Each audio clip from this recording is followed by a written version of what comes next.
अस्सलामु अलैकुम वरहमतुल्लाहि वबरकातुहू। मेरे ससुराल वाले बड़े ही जालिम थे। पूरा दिन काम करती, जब थकन से चूर होती तो सास कहती ताकत की गोलियां खाओ। वो गोली खाते ही मुझे नींद आ जाती। मुझे शोहर जलील करता कि जान बूझ कर मेरे आने से पहले सो जाती हो। अब मैं परेशान हो गई थी। वो गोली न खाती तो सास नाराज़ हो जाती। एक दिन गोली खाने का नाटक करके मैं कमरे में चली गई। उसी रात मुझ पर क़यामत टूट पड़ी, क्योंकि आज फिर जिस्म में बहुत दर्द थी, जबकि मैं रोज़ ताकत की गोलियां भी खाती थी। मेरी शादी को अभी दूसरा महीना था। अब ताकत की गोलियां खाते ही मुझे नींद आती तो शोहर के आने से पहले ही मैं सो जाया करती। हर सुबह जब मैं उठती तो जिस्म दर्द से चूर होता। और तो और शोहर भी नाराज़ रहता कि मैं उसके घर आने से पहले सो जाती हूँ, मगर मुझे उसकी वजह समझ ना आ रही थी। जमशेद, आज मेरा जिस्म फिर बहुत दर्द कर रहा है। मैं सुबह उठी तो अपने शोहर को मुखातिब करके उसको बताने लगी, मगर मेरा शोहर मुझे देखते ही कहने लगा, ये तो बस तुम्हारे हीले बहाने हैं, तुम मुझसे दूर जाने की कोशिश करती हो, तभी तो मेरे घर आने से पहले ही सो जाती हो।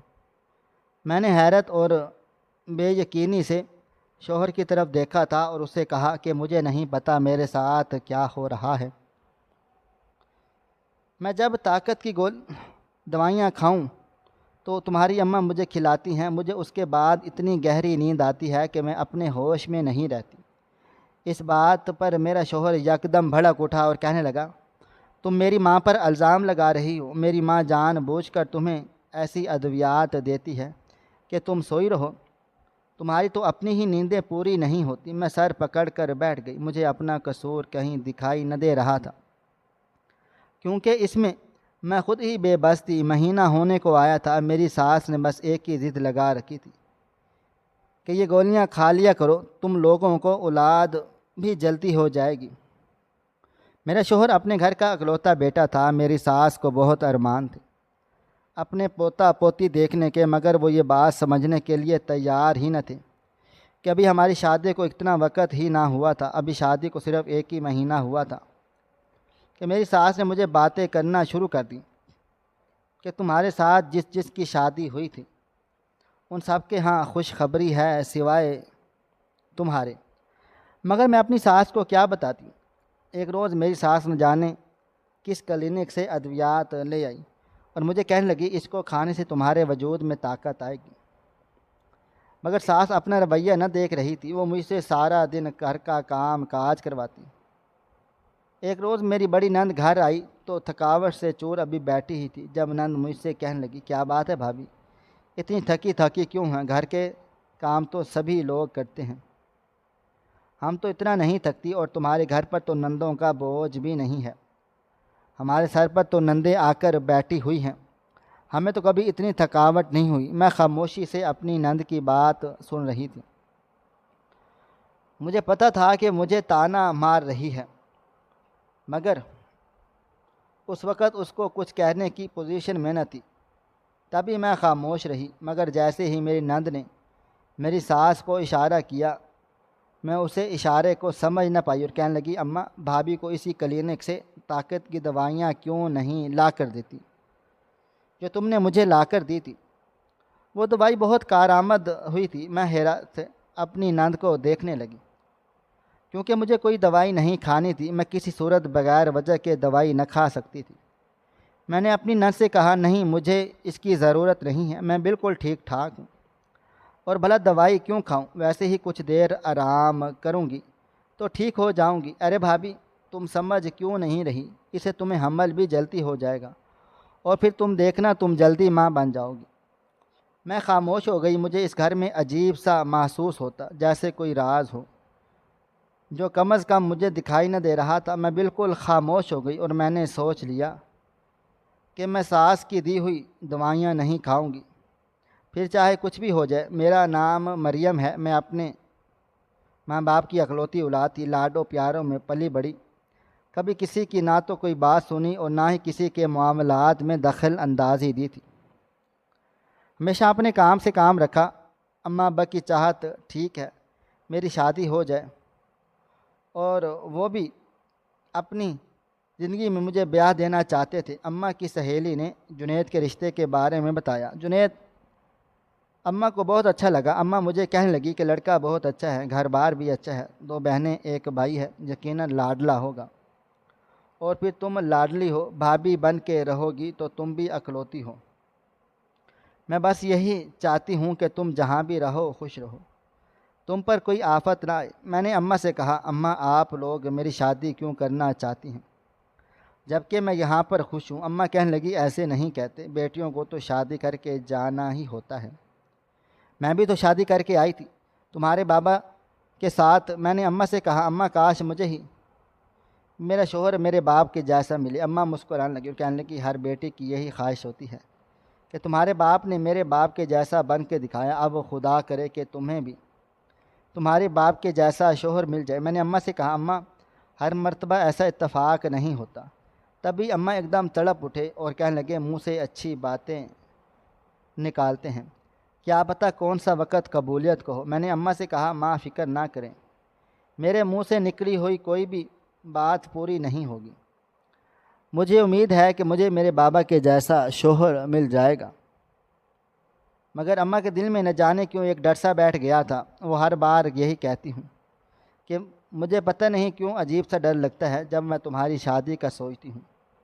तो मैंने अम्मा से कहा, अम्मा अब कौन सा घबरा रहा है शादी करने से, मैं तो राज़ी हूँ उस शादी से। मैं दुल्हन बनी बैठी थी जब अब्बा मेरे पास आए और आकर कहने लगे, बेटा एक बात हमेशा याद रखना, हर चीज़ हर जगह पर नहीं मिलती। अगर तुम कहो कि तुम्हारे बाप की जैसा शोहर तुम्हें मिले तो ज़रूरी नहीं कि ऐसा ही हो। कई मर्तबा तुम्हें हालात ख़ुद बदलने पड़ेंगे। पकी पकाई खीर सिर्फ माँ बाप के घर में ही मिलती है, ससुराल में खीर को खुद पकाना पड़ता है। अब ये तुम पर मुनहसर है कि तुम सबको किस तरह से लेकर चलती हो। वहाँ तुम्हारे ऐसे रिश्तेदार भी होंगे जो तुम्हारे ख़िलाफ़ होंगे, हर किसी को तुम पसंद ना होगी, लेकिन तुम्हें बड़ी साबर बन के वहाँ पर गुजारा करना है। मुझे उम्मीद है तुम अपने ससुराल जाकर मेरा सर नहीं झुकाओगी। अब्बाजान की बातें अब मुझे डरा धमका रही थी, लेकिन वो 80% दुरुस्त भी थी। मेरे आगे निकाह नामा रखा गया। एक दफ़ा मेरी रूह कांप उठी। मुझे समझ ना आ रही थी मैं क्या करूं। दिल तो चाहा कि एक मर्तबा शादी से इनकार कर दूं। माँ बाप के घर में जिस तरह मैं शहज़ादी बनकर रह रही थी, मैं चाहती थी कि मैं ससुराल जाकर मेरे साथ ऐसा रवैया अख्तियार किया जाए। मगर अब्बाजान की बात दुरुस्त थी कि हर जगह हर चीज़ नहीं मिलती। माँ बाप का घर छोड़ा ना इतना आसान न था, लेकिन मैं नई आस उम्मीदें लेकर अपने ससुराल चली गई। मैं कमरे में दुल्हन बनी बैठी थी जब मेरी सास मेरे पास आ गई और आकर कहने लगी, ये दूध का गिलास पी लेना। मैं खुश हो गई क्योंकि मुझे ऐसा लगा था कि मेरी सास भी मेरी माँ की तरह ही है। मैंने अपनी सास से कहा, ठीक है मैं पी लूँगी। थकावट की वजह से मुझे नींद आ रही थी, मेरी आंखें बंद हो रही थी, मगर मुझे अपने शोहर का इंतज़ार करना था। मेरी अम्मा ने तो मुझे यही बताया था कि मैं बेड पर बैठे बैठे थक गई तो उठ के कमरे का जायज़ा देने लगी। वो कमरा न ज़्यादा छोटा था और ना ही ज़्यादा बड़ा था, लेकिन एक अजीब बात उस कमरे में थी कि वाशरूम के अलावा इस कमरे में एक और छोटा सा दरवाज़ा था, जैसे कोई अलमारी बनी हो। मैं इसको अभी खोलने ही वाली थी, तभी मेरा शोहर कमरे में आया और आकर एकदम गुस्से में कहने लगा, आज के बाद इस दरवाज़े के पास मत जाना। मैं एकदम से डर गई। इसका मतलब क्या था? कमरे में मौजूद हर चीज़ पर मेरा बराबर का हक़ था, फिर भला मेरे शोहर ऐसा क्यों कह रहा था? पहला दिन था इसलिए मैं खामोश रही और सोचा कुछ देर के बाद पूछूंगी आखिर क्या वजह है जो मैं इस दरवाज़े को नहीं खोल सकती। अगली सुबह मेरा शोहर पहले ही उठ चुका था। मैं उठी तो मेरी तरफ देखकर मुस्कुराने लगा और कहने लगा, तुम बहुत खूबसूरत हो। अपनी तारीफ़ पर मैं एकदम शर्मा सी गई थी, मगर मैं ना जानती थी कि वो मेरी खूबसूरती मेरे लिए कितनी बड़ी मुसीबत लाने वाली है। मैं और मेरा शोहर कमरे से बाहर निकले तो सामने कुछ मर्द हजरात बैठे थे, मगर औरत का कोई नामो निशान न था। मैंने हैरत और सवालिया नज़रों से अपने शोहर की तरफ देखा तो वो कहने लगे, आओ मैं तुम्हें उनसे मिलवाता हूँ। मेरे शोहर के चेहरे पर अजीब सी मुस्कुराहट थी। एक मर्तबा उसकी मुस्कुराहट को देखकर मैं कांप उठी। उसकी अजीब सी पुरअसरार से मुस्कुराहट मुझे एक राज लग रही थी। मेरा शोहर मुझे उन आदमियों के पास लेकर आया। उनमें से कुछ बुजुर्ग थे और कुछ जवान। तभी वो कहने लगा ये मेरे रिश्तेदार हैं। मैंने सबसे आगे बढ़कर सलाम किया। सब ने एक आवाज़ में मुझे सलाम का जवाब पेश किया। मैं इधर उधर देख रही थी, शायद कहीं मेरी सास मुझे दिखाई दे, मगर मेरी सास मुझे कहीं पर दिखाई न दी। मैंने अपने शोहर से कहा अम्मा कहाँ पे हैं? तभी वो कहने लगा तुम यहाँ बैठो, मैं अम्मा को बुला कर लाता हूँ। मैं हैरान रह गई। मैंने उनसे कहा मैं यहाँ पर बैठकर क्या करूँगी, सब मर्द हजरात हैं, तुम मुझे अपने साथ लेकर चलो। तभी वो मुस्कुराने लगा, फ़िक्र नहीं करो, ये अपने ही हैं, तुम बैठो, मैं अभी अपनी अम्मा को बुलाकर आता हूँ।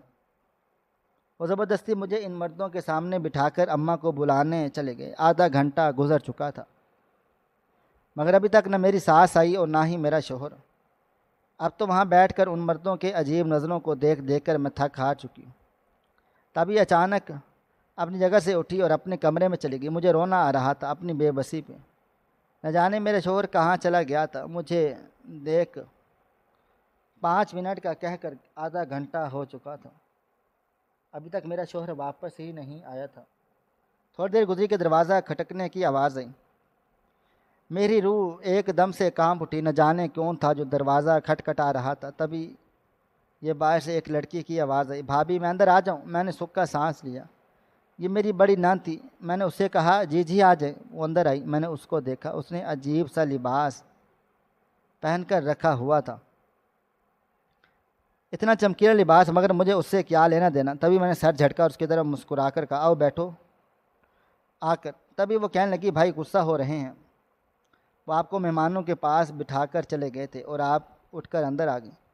मुझे इस बात पर शर्मिंदगी होने लगी। मैं बेकसूर होकर भी कसूरवार ठहराई जा रही थी, जबकि मैंने अपनी नन से भी कब कहा था कि मैं वहाँ पर बैठी थी। तुम्हारा भाई न जाने कहाँ गायब हो गया। तभी वो कहने लगी मेरा भाई मुझे लेने के लिए चला गया था। वो कह रहा था कि आप शायद अकेली बोर हो रही हों, उदास हों, इसलिए कुछ दिनों के लिए मैं आपके पास आ जाऊँ ताकि आपका दिल भी बहल जाए, इसलिए मैं आपके पास आ गई हूँ।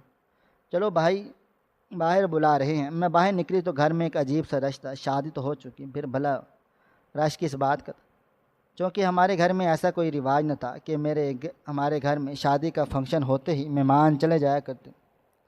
मैंने कंधे उचका दिए, शायद उनके कोई रिवाज हो। मैं अपनी नन से कहा मेहमान अभी तक क्यों नहीं गए? तभी वो कहने लगी ये मकलावा करके जाएंगे। मैंने सर हाँ में हिलाया। तभी मेरा शोहर मेरे पास आया और आकर कहने लगा आज जो तुमने हरकत की है, तुम्हें पता है उसकी वजह से एक मेरा कितना बड़ा नुकसान हो सकता था। आज के बाद ऐसी वैसी कोई हरकत मत करना। मैंने हैरत और बेयकीनी से अपने शोहर का रवैया देखा। मैंने उससे कहा क्या मतलब इस बात का? तुम्हारा नुकसान मैंने किया? वो कैसे? तभी वो एकदम गहरा सांस लेकर रह कहने लगा मुझे माफ़ कर दो, मैं बस जज्बाती हो गया था। तुम्हें उन मेहमानों के पास बैठना चाहिए था। मैंने कुछ गुस्से में उनसे कहा। मैं उनके पास ही बैठी हुई थी। आधा घंटा गुजर चुका। उनकी अजीब नज़रें मुझे कोफत ज़दा कर रही थी, इसलिए मैं वहाँ से उठकर अपने कमरे में आ गई। तो तुम मुझे वहाँ पर बिठाकर न जाने कहाँ गायब हो गए थे। कोई भला अपनी बीवी के साथ, वो भी नई नवेली दुल्हन के साथ, ऐसा करता है? अब मुझे क्या पता तुम्हारे कौन सा रिश्तेदार तुम्हारे क्या लगते हैं। मैं हर एक से दोस्ताना माहौल नहीं बना कर रख सकती, ख़ास तौर पर मर्दों के साथ। अगर औरतें होती तो मैं वहाँ पर बैठी रहती। मेरे शोहर ने एक नज़र मेरी सास को देखा और फिर खामोश हो गई थी और गहरा सांस लेकर कहने लगा मेरी गलती है, आइंदा से मैं ऐसा नहीं करूँगा। शादी को 2 माह हो चुके थे। उन 2 महीनों में घर में एक अजीब सी हलचल मची रहती, जो मुझे दिखाई न देती, लेकिन ऐसा महसूस होता था जैसे सैर व तफरीह का समा है। जिस रोज़ नंद दवाई की बात करके गई, उस रोज़ मैंने अपने कमरे में बैठी सोच निगाहों के साथ सामने देखने लगी। खिड़की को देख रही थी जब मेरा शोहर मेरे पास आया और कहने लगा क्या बात है, आज बड़ी चुपचाप हो। मैंने गहरा सांस लिया और दिल में सोचा कि शोहर को ये सब बताना चाहिए था। मैं तो उनकी ही औलाद की तरफदारी की तो वो उन्हीं की करेगा, मगर वो कुछ ना कुछ तो बताता ना। मैं अपने शोहर से कहा कि आज बड़ी आपा आई थी, वो अम्मा को कोई अद्वियात का कह रही थी कि मुझे कोई ताकत की दवाई दी जाए। मगर मैं किसी किस्म की कोई दवाई नहीं खाना चाहती। मैं अपने शोहर से इल्तिजाई अंदाज में बात की। मेरे शोहर मुझे देखते ही फिर कहने लगा, मैं तुम्हें एक मशवरा दूँ, तुम वो दवाइयाँ चुपचाप खा लो, इस तरह तुम्हारे वजूद में ताकत आएगी। और तुम्हें पता है अम्मा को दादी बनने का कितना शौक़ है, चलो इस तरह शायद तुम्हें हमल भी जल्दी हो जाए। मैंने अपने शोहर को हैरत और बेयकीनी से देखा और कहा, मुझे था कि शायद आप मेरी तरफदारी करेंगे और कहेंगे, नहीं, तुम्हें किसी किस्म की कोई ज़रूरत नहीं है दवाई खाने की। और रही बात औलाद की, तो ये रब की देन है, इसने जब अता करना हुआ तब कुछ नहीं कर सका। मेरा शोहर अपनी बात कहकर खामोश हो गया, शायद वो मेरे बोलने का इंतज़ार कर रहा था।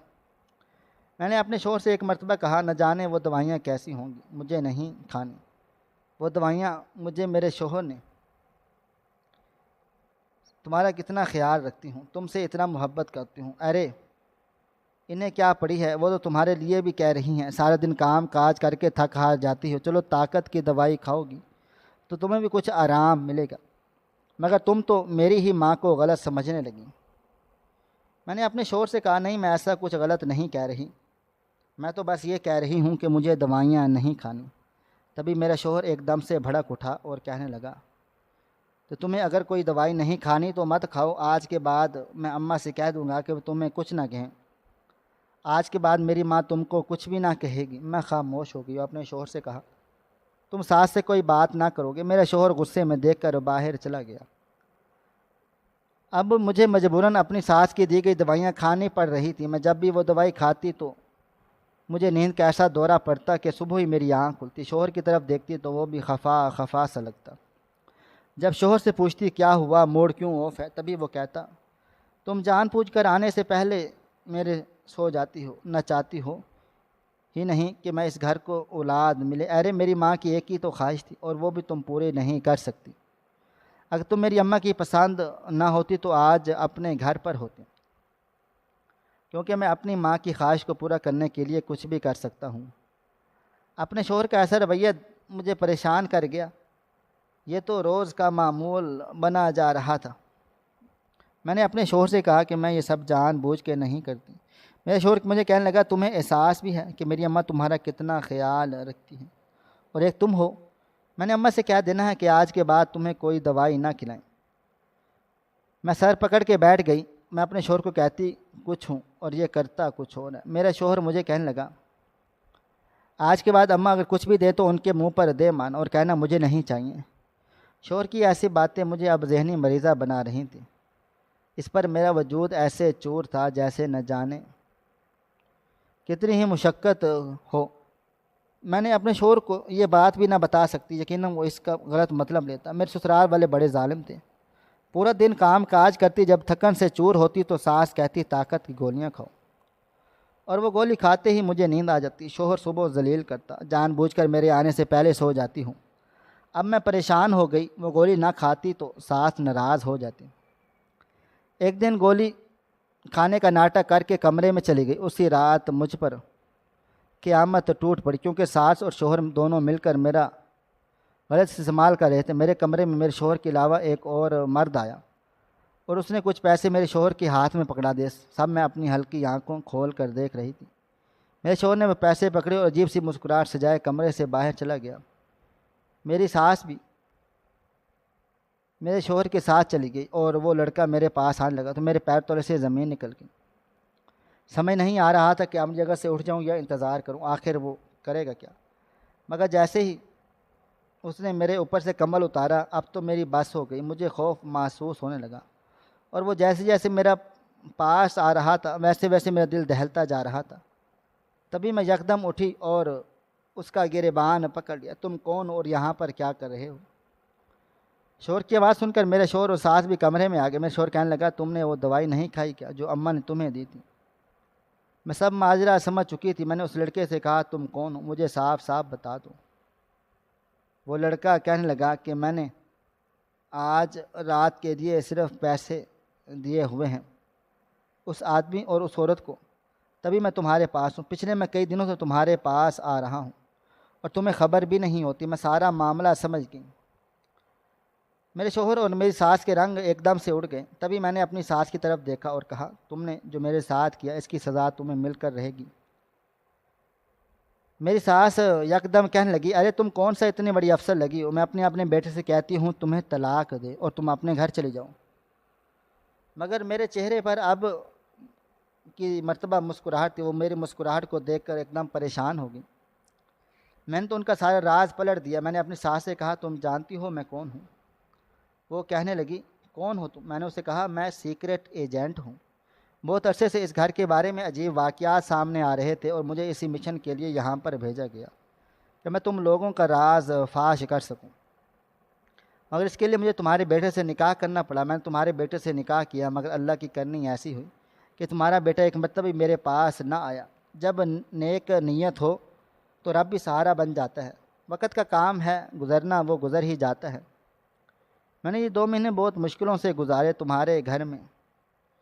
फिर एक रोज़ मैंने अपने एक साथी को पैगाम भिजवा दिया कि वह अपने गाहक बनकर घर में आए। तुम्हें क्या लगता है मैं हर रोज़ वो दवाई खाती थी? नहीं, मैं सिर्फ दवाई का नाटक करती थी। और ये अकरम हर रोज़ मेरे पास आता था कि हम दोनों मिलकर एक नया प्लान बना सकें। जो तुम लोग हर रोज़ एक नया गाहक मिलने पर खुश होते थे ना, वो सब गाहक मेरे भेजे गए थे। मेरी सास एकदम से हैरान हो गई, कहने लगी, नहीं तुम ऐसा नहीं है, तुम झूठ बोल रही हो। मैंने अपनी सास से कहा, अच्छा ऐसा है तो चलो ठीक है, कुछ देर आराम करो, या फिर एक काम क्यों नहीं करती? अब कुछ देर तुम काम कर लो, फिर सारी ज़िंदगी तुम्हें जेल में आराम करना है, तुम वहाँ से कोई काम नहीं करवाया जाएगा। मेरी सास और मेरे शोहर बाहर की तरफ भागने लगे। जब मेरे मेहमानों ने इन्हें गिरफ़्तार कर लिया, वो आदमी जो रोज़ मेहमान बनकर आए थे, मेरे शोहर मुझे उनके पास बैठा गया। मेरी सास और मेरे शोहर को लग रहा था कि शायद वो गाहक हैं और मेरी बोली लगवाने के लिए मुझे उनके पास बिठा कर गया। मगर उनको तो सारा खेल पलट गया। सारा कुछ ऊपर का नीचे और नीचे का ऊपर हो गया। मेरी सास और मेरे शोहर एक कारोबारी इंसान थे, लड़कियों का कारोबार करते थे और ये सब कुछ इस कदर राजदारी में करते कि आज तक महल्ले में रहते हुए इन्हें कोई पकड़ ना पाया। तभी जब हमें इस बात की खबर मिली तो मेरे बॉस ने मुझे चुना। मैं इस बात पर खुश थी कि इस मिशन के लिए मुझे चुना गया, मगर मैं ना जानती थी मुझे इस सब का कितना बड़ा खमियाजा भुगतना पड़ा। मेरी शादी हो चुकी, मुझसे इस मिशन के लिए निकाह करना पड़ा। वो निकाह मैंने सच्चे दिल से किया। यहाँ तक सोचा था कि मेरा शोहर अपनी गलती का एतराफ़ कर लेगा तो उसे माफ़ कर दूँगी, मगर मेरे शोहर ने ऐसा ना किया। वो अभी भी हठ धर्मी से बैठा था और हमेशा मुझे कहता कि मैंने कुछ गलत नहीं किया। मैं पैसे कमाना चाहता था, अमीर होना चाहता था ताकि अपने रिश्तेदारों के तानों से बच सकूं, जो हमेशा मुझे एक ही बात कहते थे, तुम लोगों के घरों में तो कुछ खाने पीने को नहीं होता, हर वक्त भूख हड़ताल लगी रहती। अरे मैं पढ़ा लिखा हुआ था और मुझे नौकरी की नहीं मिल रही थी, तो इस सब में मेरा क्या कसूर था? लेकिन मेरा शोहर अपनी गलती मानने को तैयार न था। मैं कई मरतबा उसे कह चुकी थी कि तुमने जो भी किया गलत किया, पैसे कमाने के और भी बहुत तरीके थे। तुमने कितनी लड़कियों की ज़िंदगी ख़राब कर डाली, किसी को अपनी बीवी बनाकर तो किसी को गले महल्ले से उठाकर। उन गरीब बापों का सोचा है जो अपनी जवान बेटी के घर से गायब हो जाने के बाद कितना परेशान हो जाते होंगे। उनका तो सारी ही झुक जाता होगा, क्योंकि लोग तो माफ़ी देने को तैयार नहीं। बेटी घर से क्या गायब हुई, हर कोई सर पर सवार हो जाता है। तभी वो मुझे कहता है मुझे कुछ गलत नहीं लगता, मैंने शायद कुछ गलत किया हो। इंसान अपनी ख्वाहिशात पूरी करने के लिए कुछ भी कर सकता है और मैंने भी ऐसा किया जो मुझे सही लगा। मैं खामोश हो गई क्योंकि मेरा शोहर अपनी गलती एतराफ़ करने को तैयार न था। मेरे शोहर को और मेरी सास को उम्र कैद की सज़ा हुई, जिसमें वो हमेशा के लिए जेल में रहने वाले थे। मैंने कई मरतबा अपने शोहर को ऑफ़र की, अगर तुम चाहो तो मैं तुम्हें छुड़वा सकती हूँ, लेकिन मुझे कोई रास्ता दिखाई दे तो फिर ना। मुझे पता तो चले कि तुम पहले से बेहतर हुए हो, फिर मैं तुम्हें छुड़वाऊँगी। मगर मेरा शोहर कहता है कि नहीं, मैं सारी ज़िंदगी यहाँ पर गुजार लूँगा लेकिन अपनी गलती न मानूँगा। उसे इस बात का खौफ था, मैं न जानती थी। मैंने कई मरतबा इससे पूछने की कोशिश की, अगर तुम्हें किसी और चीज़ का डर है तो शायद तुम सच बताओ, मैं तुम्हें कोई और सज़ा मिल जाए तब भी मुझे बता दो, क्योंकि ऐसा कुछ नहीं होने वाला। अगर सच बोल दोगे तो अपनी गलती मान लोगे, सच्चे दिल से अल्लाह से माफ़ी मांग लोगे, तुम्हें रिहा भी किया जा सकता है। मगर मेरे शोहर ने एक ना सुनी। मेरे अब्बा ने कई मरतबा कहा कि तुम अपने शोहर से तलाक़ ले लो, मगर मैंने अपने अब्बा से कहा, अब्बा शादी एक मरतबा होती है और वो मैं कर चुकी हूँ। मैंने सच्चे दिल से शादी की थी। मैंने जानती थी कि मेरा शोहर अपनी गलती कभी ना मानेगा। बेशक ये निकाह एक मिशन का हिस्सा था, मगर मैं अपने अल्लाह और उसके रसूल को इस निकाह का गवाह बनाकर निकाह को कबूल किया था। और अब परेशान मत हूँ, मैं बिल्कुल ठीक हूँ। मैं दोबारा शादी नहीं करना चाहती। मैं अपने शोहर का गाए बगाए अहल अहवाल पूछती रहती थी। अब वो काफ़ी कमज़ोर हो गया था। मैंने अपने शोहर के पास बैठ जाती, वो मुझसे कई मरतबा अपने दिल की बातें करता। मुझे अच्छा लगता। मेरा साथी मेरा मजाक उड़ाते और कहता, आखिर क्या करती हो तुम उसके पास ही देर बैठ के। मगर कोई ना जानता था अल्लाह ने मेरे दिल में उसके लिए नरमी पैदा कर दी। मोहब्बत का मैं यकीन से नहीं कह सकती, मगर मेरे दिल में उसके लिए एक अलग सा मकाम था। वो मेरा शोहर है और उसने अपने अमाल का जवाब देना था, मैंने अपने अमाल का। और मुझे यकीन था कि रोज़े क़यामत मैं सर झुकाकर नहीं, सर उठाकर खड़ी होंगी। एक अच्छी औरत जब अपनी बेटी की शादी करती है तो उसे ये सिखाती है, तुम अपने शोहर के घर से अपने बाप के घर का मवाजना न करना, बल्कि झुकना सीखना, नरमी रखना और अपनी जगह बनाना, उसके बाद अपनी जायज़ बात मनवाना। लेकिन कभी ऐसा भी सिखाया जाता है, अगर आज झुक गई तो ज़िंदगी भर झुकना पड़ेगा। ईंट का जवाब पत्थर से ही देना, सबकी बोलती बंद कर देना। ये जो दूसरा तबका है ना, ये ज़्यादा लंबी और खूबसूरत अज़वाज ज़िंदगी कभी नहीं पाएगा। ऐसे लोग अपनी जवानी और खूब ज़िंदगी के खूबसूरत लम्हात लड़ाई झगड़े में खो देते हैं। रिश्तों में बांध लेना या बंध जाना ही काफ़ी नहीं होता, उस रिश्ते को उसके तकद्दुस के हिसाब से निभाते जाएं तो ही कमाल है। नाज़रीन, मज़ीद इस तरह की सबक आमोज़ वाक़यात और कहानियाँ सुनने के लिए हमारी वीडियोज़ को लाइक करें और हमारे चैनल को सब्सक्राइब कर लें। शुक्रिया। अल्लाह हाफ़िज़।